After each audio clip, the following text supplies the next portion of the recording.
Bonjour à tous et voici la suite des Joyeuses Fêtes numéro 2.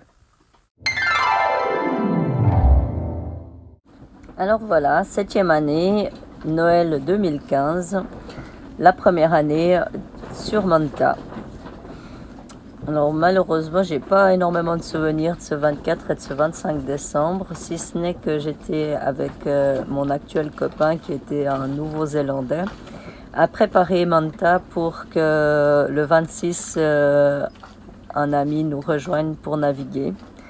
Donc on a fait les changements de batterie et nous étions à Phuket en Thaïlande. Et autrement, je pense qu'on a juste été manger au restaurant, mais autrement, voilà, c'était juste la première année sur Manta et sans trop de souvenirs. Et un petit détail, en général, quand j'oublie d'écrire dans mon carnet de voyage plus de détails, c'est que généralement, c'est que c'est pas forcément des bons souvenirs. Donc voilà, on va passer à l'année prochaine. 8e année, Noël 2016, deuxième Noël sur Manta. Et ben je suis pour la 3e année consécutive toujours en Thaïlande. Et cette fois dans la baie de Phuket, où je navigue avec un ami. Et donc le 24 et le 25 fut des journées de navigation dans cette baie aux 1000 îles. Ça représente des rochers, falaises de calcaire, comme le rocher de James Bond. Il se situe dans cette baie, pour vous donner une idée. Donc il y a de très jolies îles à visiter. Donc le 24, on a navigué. Et le soir, on s'est mangé une bonne saucisse au chou. Et le 25, on a aussi fait de la navigation en visitant plusieurs îles. On a été faire une excursion glaçon parce qu'à ce moment-là, j'avais plus de frigo qui fonctionnait. Donc, il nous fallait aller tous les 2 jours aller chercher des glaçons pour maintenir le frigo frais. Et nous sommes allés sur une île pour le coucher du soleil, une petite plage avec Shanti pour boire l'apéro.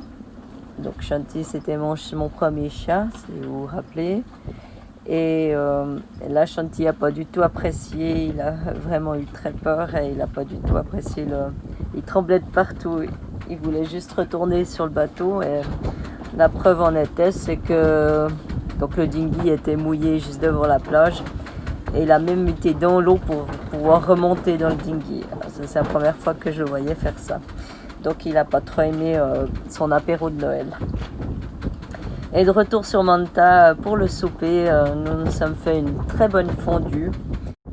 Et là, j'aimerais vous faire partager un petit moment de chant de Noël avec Shanti. Et oui, les chats chantent aussi. Miaou, miaou, miaou. Miaou, miaou, miaou. Miaou, miaou, miaou. Miaou, miaou. Pour la 9e année, donc 2017, ce fut sur Bornéo que ça se passe. Donc nous étions avec Manta côté malaisien Bornéo, Kota Kinabalu précisément, où j'ai accueilli un ami à nouveau pour passer les fêtes. Et le 24, on s'était dirigé pour passer justement Noël sur une rivière avec le bateau. Je connaissais une rivière qui s'appelle Clias et on pouvait monter 20-25 km sur la rivière au milieu de la jungle pour être vraiment plongé dans la nature de Bornéo. Et donc on s'est arrangé pour justement être le 24 sur cette rivière. Une journée relax, à écouter la nature, regarder les singes, il y a les macaques, les nasiques, les oiseaux, les perruches, les aigles. C'est vraiment très beau de vivre quelques jours sur cette rivière. Journée à jeu et picole qui se finit avec une bonne fondue au fromage pour cette soirée du 24. Et pour mon cadeau de Noël du 25 au matin, je me réveille en sursaut vers les 7 heures dans ma cabine en entendant la chaîne qui couine, qui grince, qui fait du bruit et qui ne devrait pas. puisqu'on est sur un lit de rivière debout et qui a rien du tout. Et en sortant la tête de ma cabine, j'aperçois qu'il y a toute une île de nénuphars et d'herbes de bois qui est accrochée tout autour de Manta et qui en fait, avec la puissance, pousse Manta avec le débit de la rivière. Oui, nous sommes en train de dériver, donc pour un plat de combat, je réveille mon ami, il nous faut nous sortir de là. On installe vite le moteur de l'annexe pour nous aider parce que l'annexe n'était pas prête. Nous avons dérivé sur 200 mètres au centre de la rivière et grâce au virage, l'île de ces nénuphars s'est gentiment enlevée de Manta. Mais on dérivait toujours et donc là j'ai allumé le moteur pour remonter l'ancre. Je voulais pas l'allumer avant parce que j'avais peur que toutes ces herbes, toutes ces grosses herbes se prennent dans l'hélice. Et donc on a essayé de remonter l'ancre qui a été très très très difficile à remonter. Et pour s'apercevoir qu'en fait on était en train de tirer un gros tronc d'arbre, c'est pour ça qu'on draguait en fait, c'est que l'ancre n'était pas plantée dans la boue, mais on était coincé dans un tronc d'arbre qui en fait draguait la rivière et qui fait que juste cette île, ce poids supplémentaire avec le courant de la rivière a suffi à Manta de dériver. Finalement, on arrive à enlever ce tronc et puisque l'ancre est déjà levée, on va se promener sur le lit de la rivière à la recherche des nasiques, ces singes avec une sorte de trompe à la place du nez, qu'on a de la peine à trouver, mais du coup on s'ancre un peu plus loin pour le reste de la journée. Ensuite, on part en dinghy pour le coucher du soleil apéro traditionnel dérivant sur la rivière avec un bon verre de Moscato où on ne verra pas plus de singes malheureusement. Mais au retour avec l'annexe sur Manta, nous avons la chance d'avoir un vol de perroquets, une vingtaine de perroquets qui nous suivaient, qui suivaient le lit de la rivière, qui volaient juste en dessus de notre tête à notre vitesse et c'était d'une beauté incroyable. Dans leur couleur vert, jaune, ils tournaient tous en même temps, c'était vraiment un beau cadeau de Noël de Mère Nature. Sur cette rivière, il y a aussi une magnifique chose que Mère Nature nous offre, c'est les lucioles. Et d'autant plus d'être sur cette rivière pendant Noël, c'est que si on s'approche d'un arbre à lucioles, eh ben, c'est un sapin de Noël naturel. Et je vous jure que c'est magique de voir cet arbre s'illuminer, clignoter naturellement. 10e année, Noël 2018. Nous nous trouvons aux Philippines cette fois-ci. Et le 24 décembre, c'était ma dernière navigation pour rejoindre Puerto Princesa, la capitale de la province de Palawan.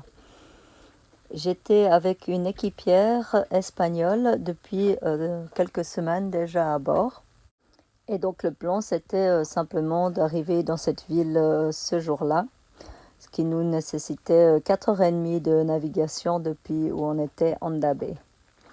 Donc vu qu'il n'y avait pas trop de stress, je lui ai laissé la moitié de la matinée pour profiter de la dernière eau claire, du snorkeling et de la nage, pour repartir vers les 9-10 heures pour faire ces dernières navigations.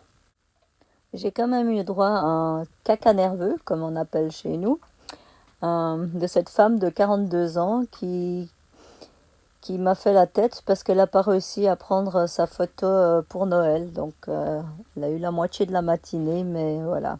Et on avait encore 4 heures de navigation où elle avait amplement le temps de la faire aussi. Mais non, c'était pas comme elle le voulait. Donc voilà, pour vous dire que c'est pas tous les jours facile sur un bateau, suivant avec qui on est. On arrive tout de même à Puerto Princesa et c'est la dernière nuit qu'elle passe à bord. Donc on va aller manger au restaurant et passer une bonne soirée avec 2-3 voileux qu'on a rencontrés déjà au Yacht Club. Une soirée bien arrosée et bien festive. Donc le 25, ma coéquipière descend de Manta et moi, il me reste 2 jours et demi pour préparer Manta pour mes prochains guests qui arrivent le 28. Pardon, mes hôtes, c'est en anglais le guest si jamais. Donc finalement mon 25 sera vraiment préparation de Manta, rangement, nettoyage et chargement. Mais aussi je passe quelques heures avec mon nouveau petit copain du moment qui sera mon copain pour 3 jours vu que c'est mes 3 jours que je suis à Puerto Princesa. Et voilà, c'est ça la vie de bateau. 11e année, décembre 2019, l'année dernière. Je suis toujours aux Philippines, mais cette fois-ci du côté est. La grande ville de Cebu, et plus spécifiquement à Carmen, qui est une petite marina à 40 km au nord de cette grande ville de 3 millions d'habitants. J'étais à l'ancrage dans la baie, mais vu l'annonce météorologique du typhon qui nous arrivait dessus, j'ai décidé de me protéger dans la marina et donc j'ai rentré Manta dans la marina. Pour aussi, en même temps, vu que je faisais les travaux dans le bateau, comme d'habitude, j'ai repeint et relaqué tous mes fonds. Donc c'était aussi plus pratique pour faire les travaux, vu que tous les fonds étaient à terre, de faire l'aller-retour en dinghy. Au moins j'étais directement à quai et je pouvais faire mes travaux et avancer plus facilement. Une petite anecdote, comment repeindre les fonds avec un chat à bord, c'est pas de tout repos. Donc j'ai décidé de le faire en 3 phases, 3 fois une partie de chaque fond. Et ça a presque réussi. C'est à la 3e partie que Pépette n'a pas pu s'empêcher de mettre ses pattes dans la peinture. Donc ce Noël 2019 fut très tranquille, sans vraiment personne. Si ce n'est que j'ai fêté avec un ami à travers Skype, lui qui était aussi seul pendant cette période. Alors on s'est fait un petit Noël à travers Skype ensemble. Voilà, c'était un Noël technologique. Certainement un peu comme le vôtre cette année, dû que le Covid l'oblige. Je pense qu'il y a plein de Noëls qui vont se faire à travers Zoom cette année. Ce qui me fait un petit peu rire parce qu'en fait moi ça fait 12 ans que j'essaye de faire ça avec mes proches. Et ben, ça n'a jamais réussi. Donc voilà, il faut qu'il y ait un gros virus pour que les gens s'y mettent. Cette année, donc pour mes 12e fêtes lors de ce voyage, je me situe actuellement toujours dans ma baie de Tombobo, au sud de l'île de Negros, et toujours aux Philippines, et toujours seul à bord, dû au Covid. Pour moi, il m'est arrivé une petite histoire cette semaine qui m'a fait un peu réfléchir sur qu'est-ce que représente Noël pour moi. Qu'est-ce qui est important pour ces jours de fête. Et j'ai en fait réalisé que c'est de ne pas laisser les personnes seules. Même si pour moi, ça ne me dérange pas de le passer seul, j'ai pas envie que laisser les personnes seules. Donc j'ai décidé d'inviter une dame assez âgée qui est dans la baie depuis plus de 20 ans, que j'ai rencontrée l'année passée et que j'apprécie beaucoup. Et vu qu'elle est seule à bord de son bateau, j'ai décidé de l'inviter ce soir pour le souper du réveillon, qu'elle a accepté avec grand plaisir. Donc je me réjouis déjà de cette soirée. Et là, du coup, c'est journée cuisine. Donc je confectionne une bûche de Noël moka, du magret de canard, miel romarin avec un sauté de chouchou à son beurre de basilic. Et on verra le reste, bien arrosé bien sûr, tout ça pour fêter dignement. Du coup, je vais devoir retourner à ma cuisine pour continuer à fignoler tout ça. Et du coup, on arrive à la fin de ce podcast.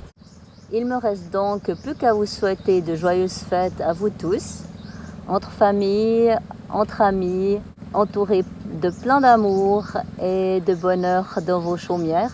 Et la petite réflexion pour la fin, et vous, qu'est-ce que Noël représente pour vous? À bientôt les amis.